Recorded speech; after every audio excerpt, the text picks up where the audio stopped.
안녕하십니까. 데이터 통신 시스템 네 번째 강의를 시작하도록 하겠습니다. 네 번째 강의는 두 개의 강의로 나눠서 진행을 하려고 합니다.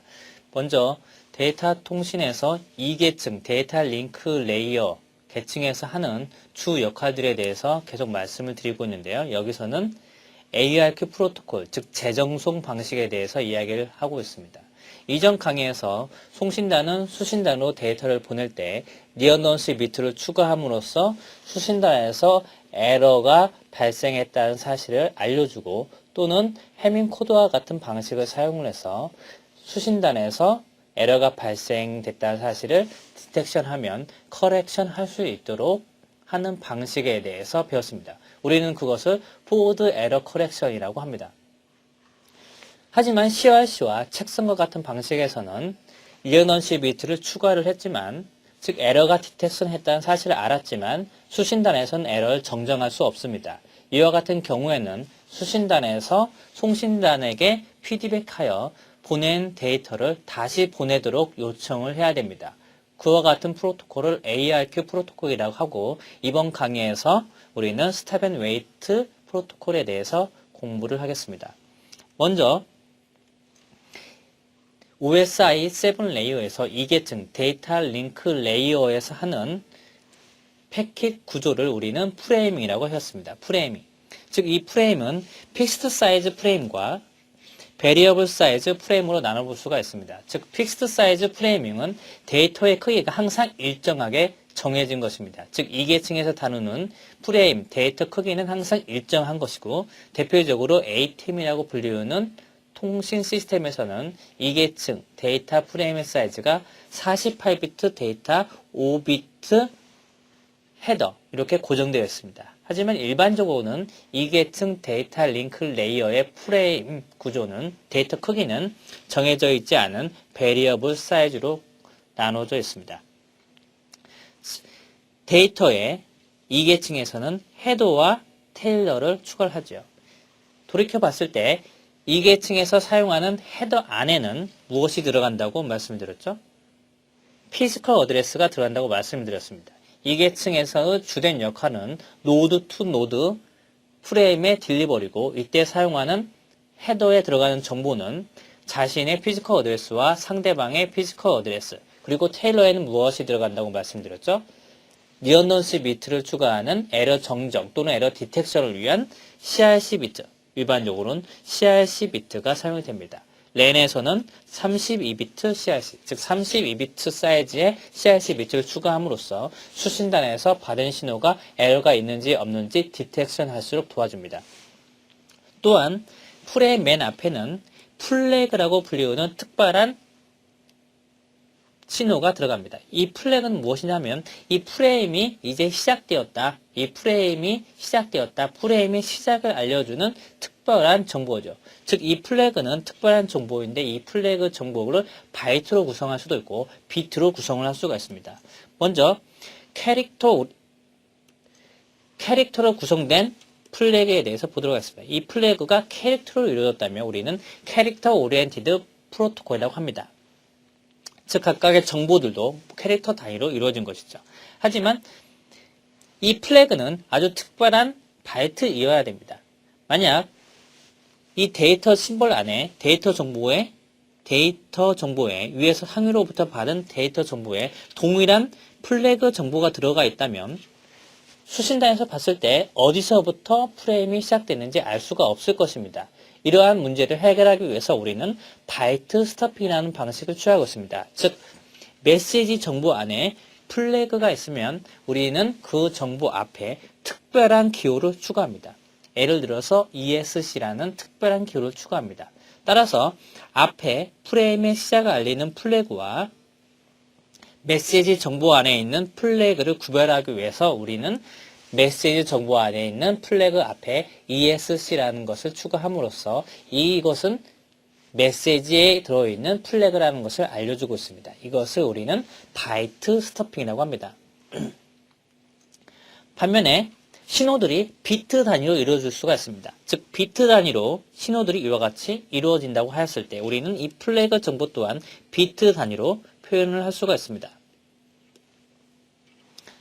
이와 같은 비트 단위로 플래그를 표현을 했을 때 만약에 데이터 정보 안에 상위로 붙은 데이터 정보 안에 동일한 비트 스트림이 있다고 하였을 때 일반적으로 플래그는 0111이라고 불리우는 이 1이 6번 0 앞뒤가 0인 이와 같은 플래그 신호를 사용하는데 0거퍼 1이 나오는 플래그 신호를 사용을 하고 있습니다. 즉 이것과 메시지 정보 안에 있는 1111 스트림을 구별하기 위해서 우리는 특별한 비트, 구별하기 위해서 가비지 비트를 추가합니다. 가비지 0을 연속적인 5, 5개의 1 다음에 0호를 추가함으로써 우리는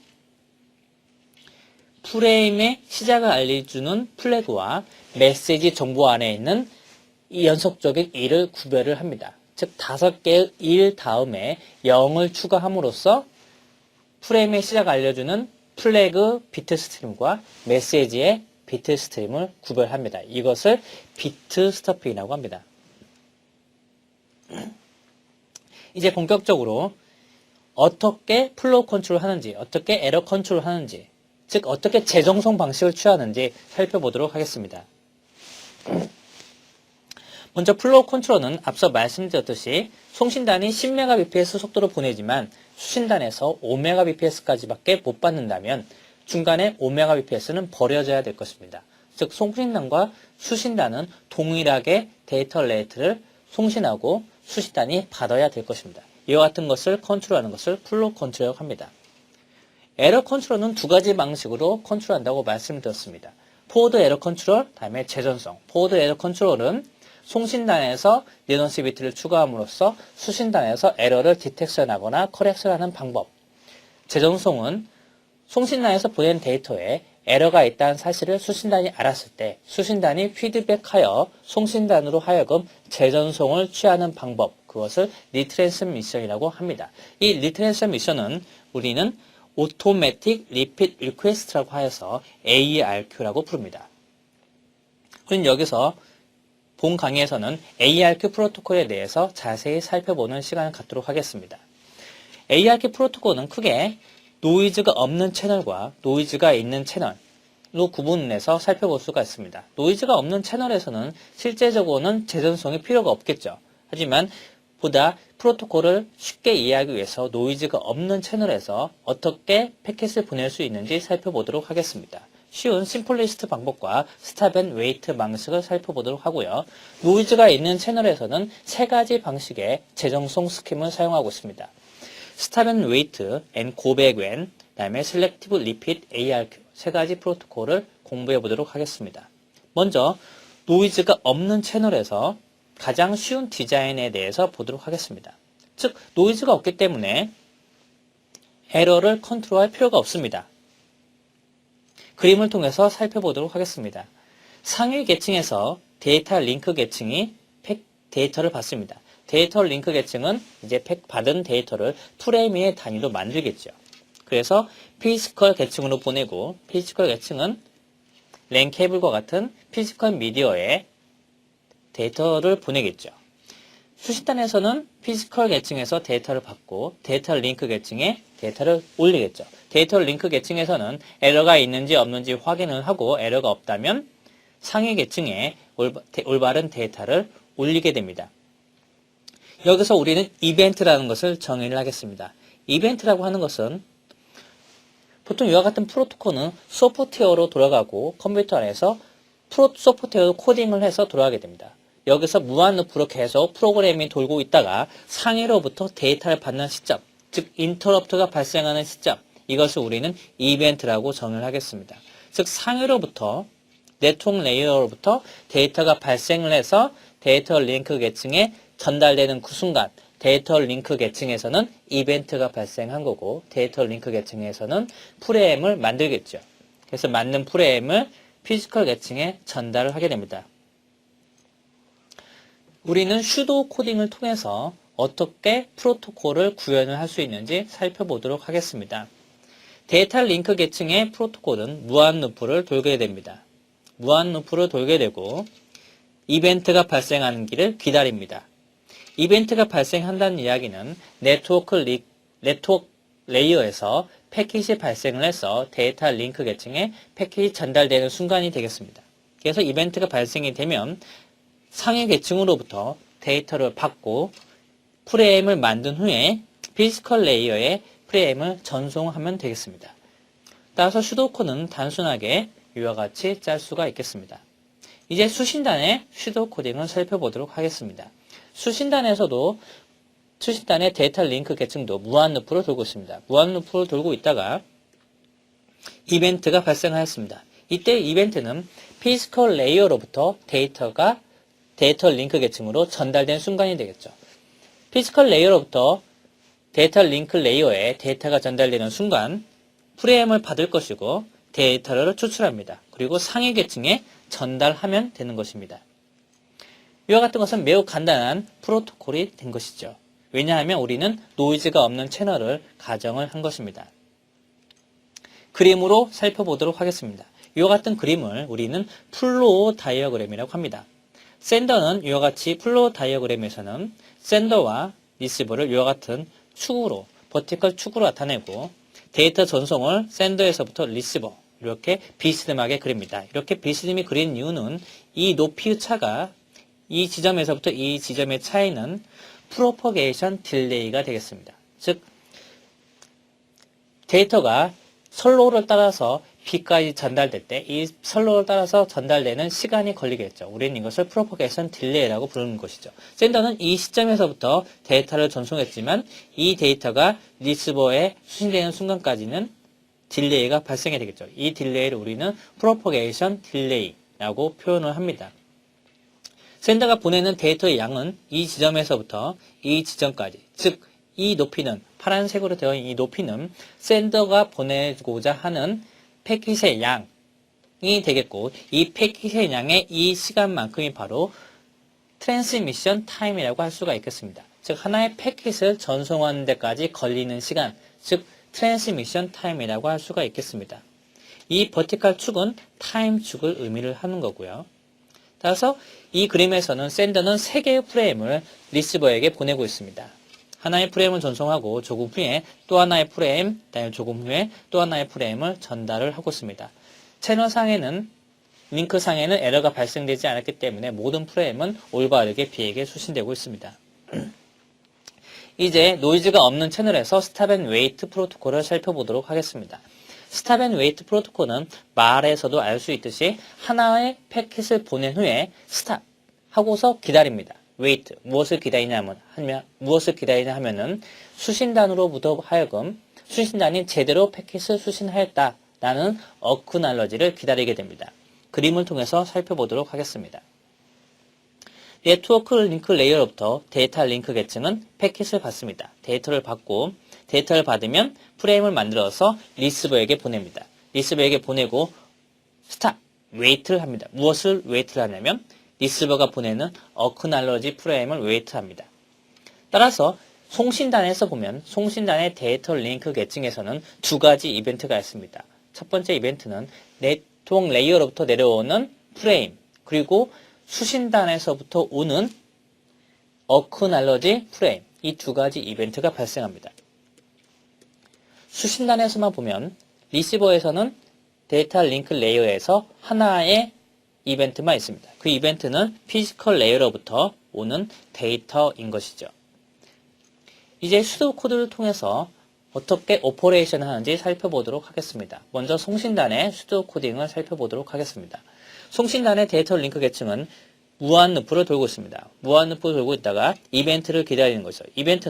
첫 번째 이벤트는 상위 계층으로부터 데이터를 수신하는 것입니다. 즉 네트워크 레이어로부터 보내고자 하는 데이터가 데이터 링크 계층에 내려오는 것입니다. 데이터 링크를 계속 내려오면 프레임을 만들고 프레임을 보냅니다. 프레임을 보낸 후에 can send라는 변수를 false로 세팅을 합니다. 왜냐하면 수신단으로부터 어크날러지가 와야만 그 다음 패킷을 전송할 수 있기 때문에 하나의 변수를 두고 false로 체크를 합니다. 따라서 can send가 false라면 패킷을 네트워크 링크 레이어로부터 받았다 할지라도 패킷을 보내지 않는 것이죠.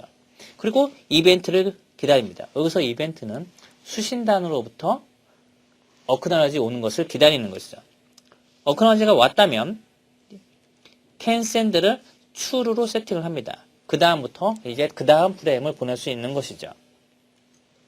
리시버를 보겠습니다. 리시버는 하나의 이벤트만 있는 거죠. 즉 피지컬 링크 레이어로부터 이벤트가 발생을 하면 프레임을 수신한 거고, 프레임으로부터 데이터를 추출하고 이 데이터를 상위 계층으로 올립니다. 그런 후에 어크나러지 프레임을 송신단에게 보내야 되겠죠. 그래서 샌드 프레임, 어크나러지 프레임을 보내게 됩니다.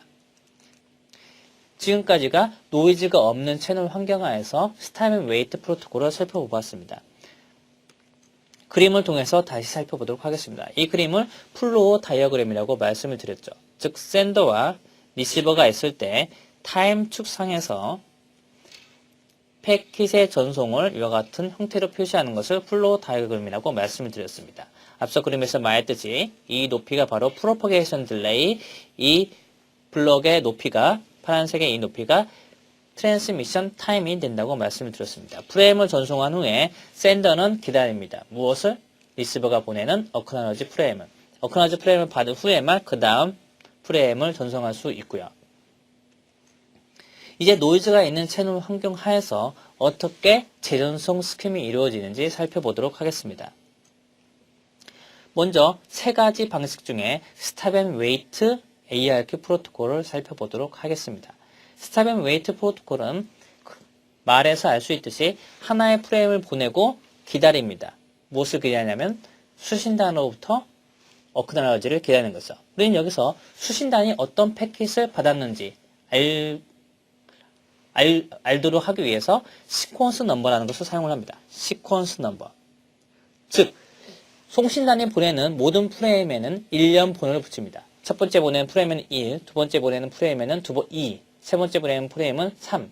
이렇게 순차적으로 1년 번호를 붙이는 거죠. 이 1년 번호를 0부터 2의 m승 마이너스 1까지 붙입니다.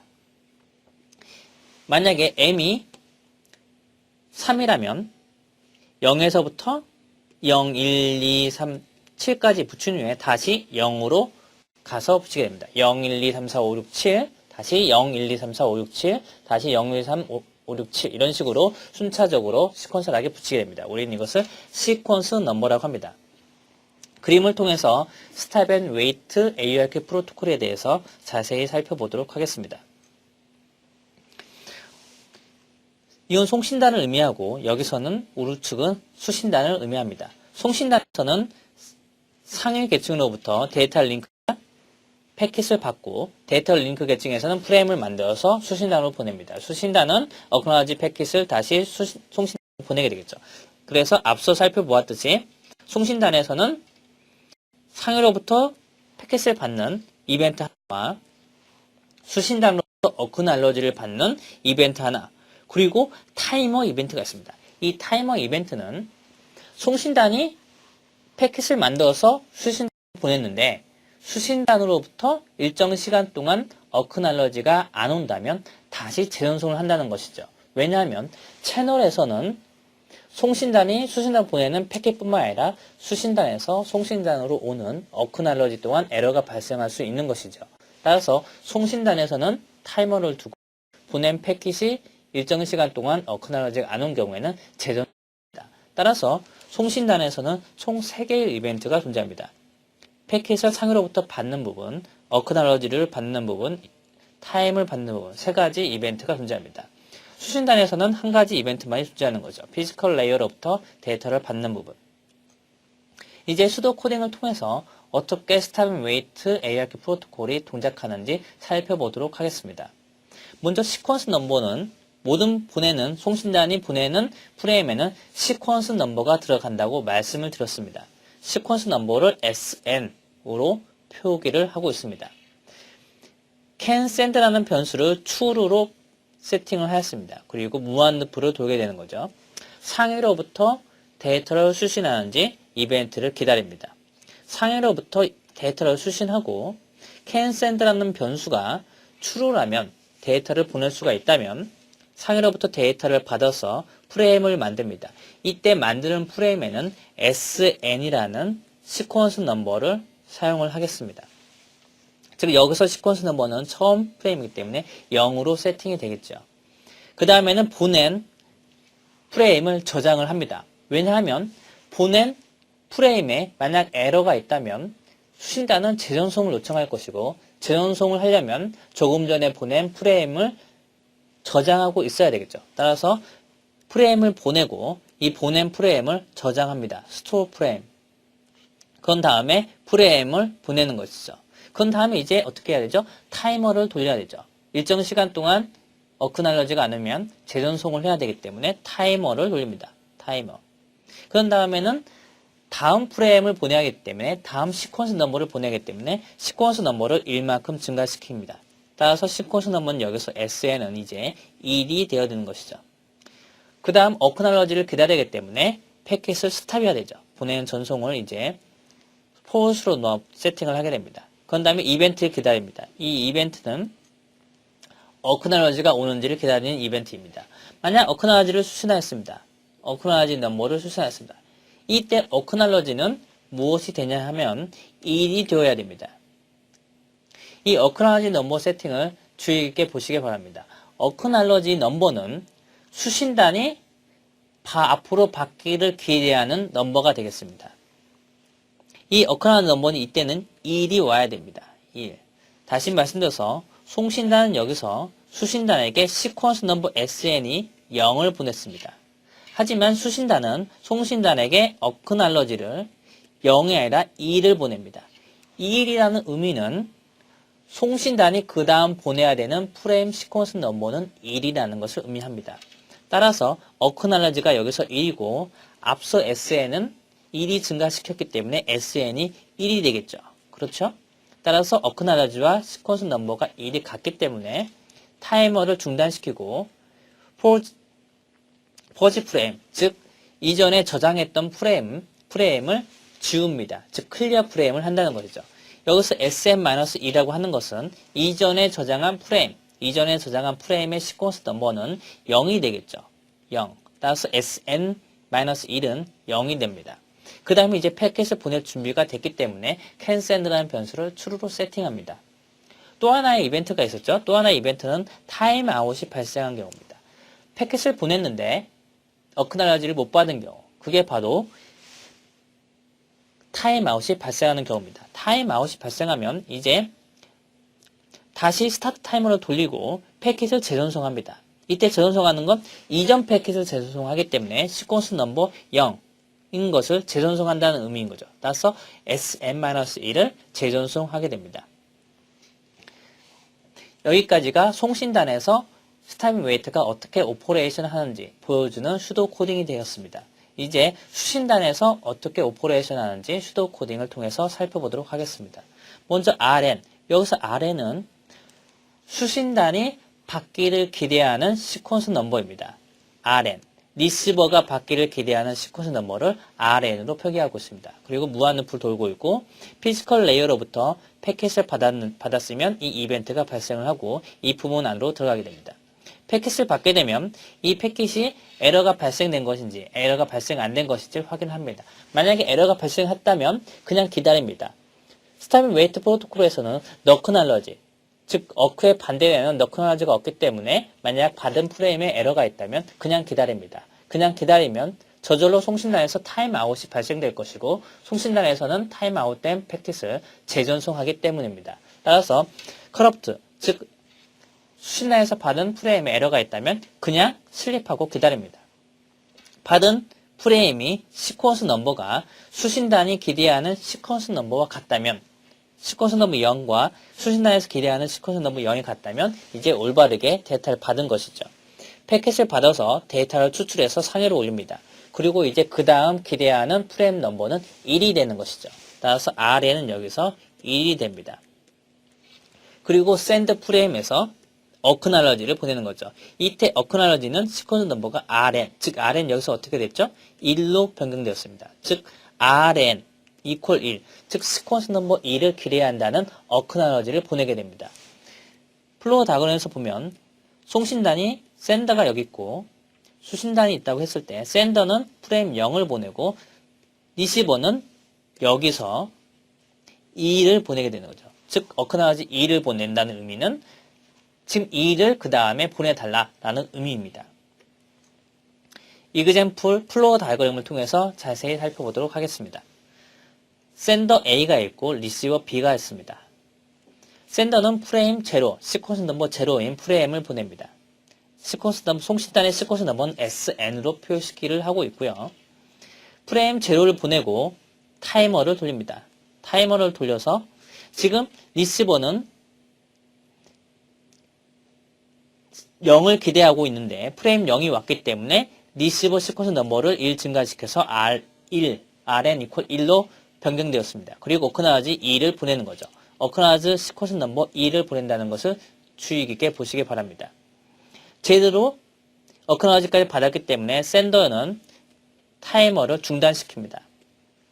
그 다음에 두 번째 프레임 2를 보냅니다. 시퀀스 넘버 2를 보내게 되는 거죠. 시퀀스 넘버 2를 보냅니다. 하지만 두 번째 보낸 프레임은 에러가 발생했거나 해서 채널에서 없어졌습니다. 로스트 되었습니다.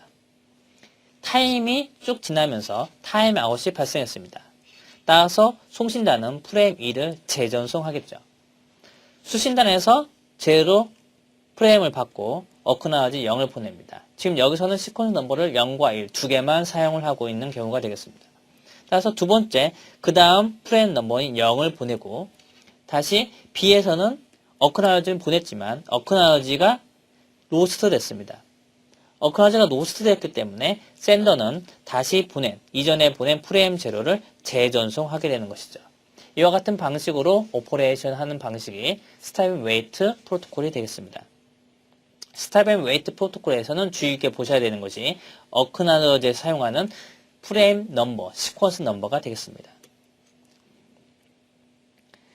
스탑 앤 웨이트 프로토콜에 대한 효율성 문제에 대해서 잠깐 보도록 하겠습니다. 채널의, 즉 라인의 밴드위스가 1Mbps입니다. 그리고 1비트가 20ms의 라운드 트립 타임을 갖습니다. 이때 밴드위스 딜레이 프로덕트를 계산하라. 두 번째는 데이터 프레임이 1000비트 길이가 있을 때 링크 효율성이 어떻게 되느냐에 대해서 살펴보고자 합니다.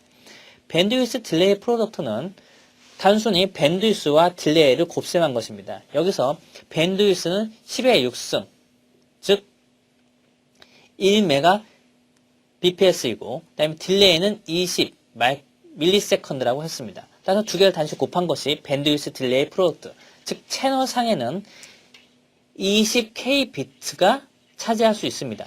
즉 A와 B 사이에 여기 트렁크에는 전송 시간이 있기 때문에 이 채널의 캐패시티는 20k 비트가 되겠습니다. 채널에는. 하지만 스탑 앤 웨이트에서 하나의 프레임을 보낸 후에 웨이트 해야 됩니다. 하나의 프레임의 사이즈는 1000비트가 되죠. 1000비트를 보내고 기다립니다. 하지만 채널의 용량은 어떻게 되죠? 2020K만큼 보낼 수가 있죠. 따라서 2만 분의 1000만큼만 지금 채널을 사용하는 의미가 됩니다. 2만 분의 1000이기 때문에 5%, 즉 채널을 5%만 이용하는 것이죠. 왜냐하면 스탑 앤 웨이트는 하나의 프레임을 보내고 기다려야만 되기 때문입니다. 만약에 두 번째 이그젠플에서는 2000비트짜리 동일한 환경에서 15개의 프레임을 전송한다고 가정한 경우입니다. 따라서 15개의 프레임을 전송할 수 있기 때문에 15 곱하기 1000비트, 왜냐하면 하나의 프레임이 1000비트로 이루어져 있고 채널의 캐패시티는 2만입니다. 따라서 2만 분의 15개의 프레임을 동시에 보낼 수 있다고 여기서 가정하고 있습니다. 따라서 채널의 캐패시티는 75%가 되는 것이죠. 앞의 이그젠플과 여기서의 이그젠플의 차이점은 앞의 이그젠플에서는 샌더가 하나의 패킷을 보내고 기다려야 하면 됩니다. 즉 채널의 캐패시티는 높은 반면에 하나의 프레임, 1000비트짜리 프레임 하나 보내고 무조건 기다려야 되는 거고, 여기서 이그젠플은 15개의 프레임을 보낼 수가 있습니다. 15개의 프레임을 보내고 보낼 수 있다는 것이죠. 즉 채널에 15개의 프레임을 보내기 때문에 15 곱하기 1000비트만큼 채널을 이용하는 것입니다. 그래서 75% 효율성을 가질 수 있습니다. 이와 같이 스타임 웨이트는 채널을 효율적으로 이용하지 못하는 문제점이 있습니다. 다음 강의에서는 두 번째 셀렉티브 리핏 프로토콜과 고백 N이라는 프로토콜, 두 가지 프로토콜을 통해서 어떻게 채널 효율성을 가져가는지 살펴보도록 하겠습니다. 여기서 마치겠습니다.